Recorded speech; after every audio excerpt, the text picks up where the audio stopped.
Газар хөдлөлтийн үед эргэн та бэлтгэлтэй, мэдлэгтэй, мэдээлэлтэй байснараа өөрийгөө болон бусдыг авран хамгаалж чадна. Хүчтэй чичиргээ ихэнхдээ 1 минут орчим үргэлжилдэг тул бат бөх ширээнд орж толгоогоо хамгаалах хэрэгтэй. Эсвэл жин овор ихтэй тавилга болон цонхноос аль болох хол зайтай ханан талд очиж суугаарай. Удамжинд явж байхад тань газар хөдлөвөл барилгын тоос, мод цонхны шил бэрэлтүүлгийн болон зар сурталчилгааны багна, самбар зэрэг гэмтэж болох зүйлээс хол, нээлттэй задгай тал байгуулж зогсох хэрэгтэй. Автомашинаар зорчиж яваа тохиолдолд нэн даруй зогс. Нүхэн гарцны дор өндөр барилгын хажууд зогсож болохгүй шүү.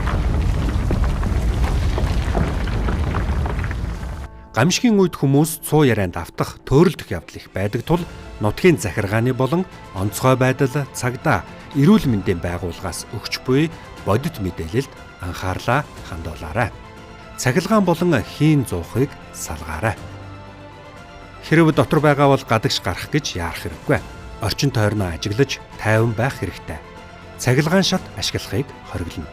Газар хөдлөлтийн үед эргэн та бэлтгэлтэй, мэдлэгтэй, мэдээлэлтэй байснараа өөрийгөө болон бусдыг авран хамгаалж чадна.